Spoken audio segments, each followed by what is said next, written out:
Aku ini binatang jalang dari kumpulan terbuang.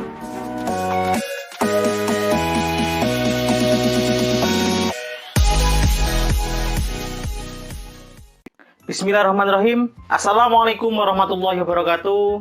Semoga kali ini kita selalu diberikan kondisi terbaik di mana kita mampu memaksimalkan anugerah potensi yang Allah berikan kepada kita.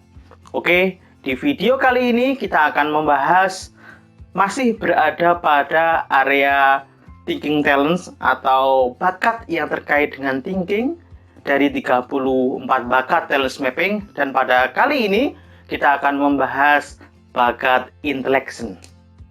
Siapakah si pemilih bakat intellection? Apakah Anda di rumah memiliki salah satu bakat thinking talent dan termasuk yang memiliki thinking talent, atau di posisi berapa thinking talent yang Anda miliki? Yuk kita simak penjelasan dari thinking talents, khususnya intellection.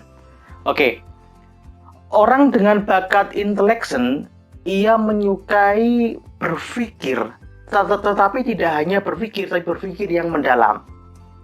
Ia berpikir bagaimana sesuatu itu sampai berada pada hakikat. Nah, karena ia suka berpikir mendalam, yang ia cari adalah inti dari permasalahan atau inti dari sesuatu yang ia pelajari. Kalau Anda pernah mendengar kata-kata core of the core, intinya inti. Nah, ini yang dibahas, yang dicari oleh orang-orang dengan bakat intellection. Ia berdiskusi panjang, ia mencari hakikat, mencari filosofi, tidak hanya melihat dari permukaan saja, tetapi ia mencari dan mendiskusikan sesuatu yang sifatnya inti. Biasanya orang-orang seperti ini ia menyukai seperti filsafat.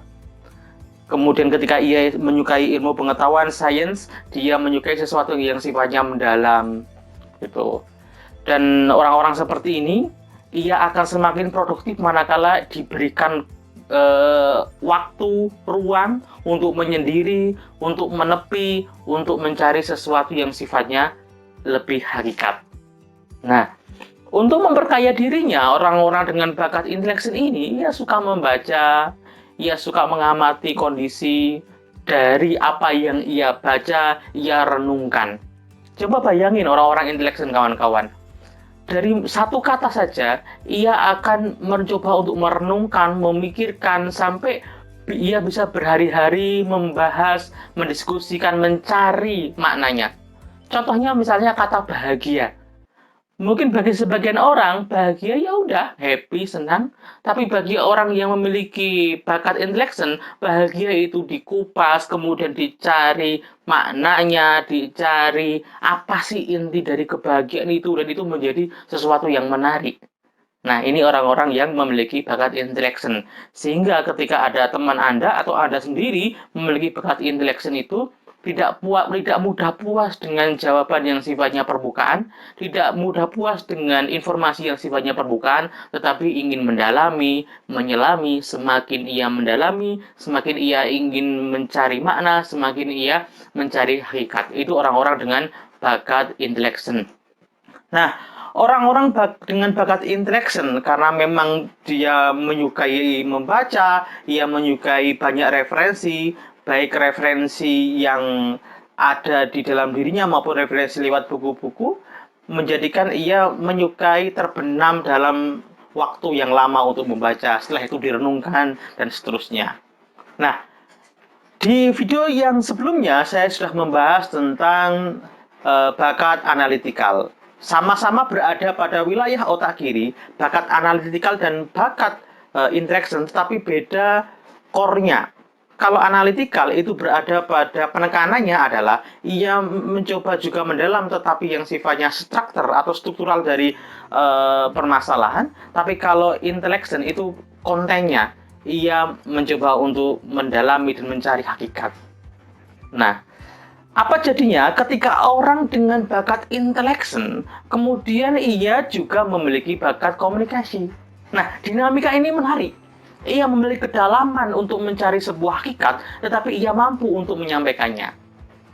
Nah, Orang-orang seperti ini biasanya ia menyukai tentang kalau dia menyukai sastra, ia akan mampu untuk membuat kata-kata yang begitu menggugah, yang mendalam, dan menjadikan orang itu seakan mencari tahu apa sih maksud dari orang ini menyampaikan kata-kata ini.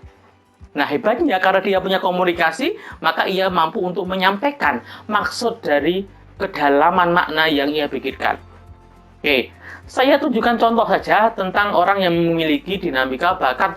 Misalnya dia punya kemampuan komunikasi dan dia juga intelligent. Teman-teman pasti akan tahu ketika saya membacakan puisi ini. Jika tiba waktuku, ku mau tak seorang pun kan merayu. Tidak juga kau. Tidak perlu seduh sedan itu.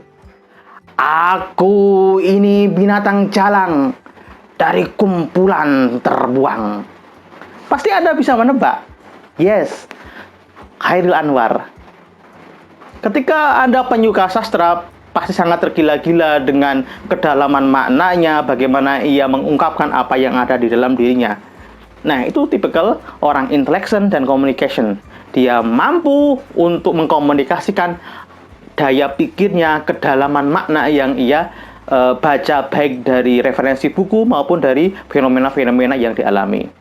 Nah, orang-orang dengan intelligence ia sangat kuat sekali untuk berdiskusi, bahkan berjam-jam, bahkan sampai larut dia berdiskusi tentang suatu makna. Nah, ini kalau dalam kajian-kajian ilmiah, orang-orang seperti ini menarik karena ia tidak hanya berbicara secara permukaan saja, tapi ia mampu melihat dengan filosofi. Nah, kawan-kawan, apakah ada di antara Anda yang memiliki bakat ini? Jika ada dan Anda tertarik untuk mengembangkan diri, mungkin Anda menjadi seorang sastrawan, ilmuwan yang lebih mendalami sebuah makna, tidak hanya praktisnya, tetapi mendalami maknanya. Nah, ini menjadi kajian atau ranah orang intelligent. Baik, jika Anda tertarik, yuk kita asesmen. Semoga kita menemukan di mana posisi dari bakat intelligent kita. Apakah cukup dominan, ataukah sangat dominan, ataukah malah non-dominan. Selamat menemukan diri dan selamat mengembangkan diri. Assalamualaikum warahmatullahi wabarakatuh.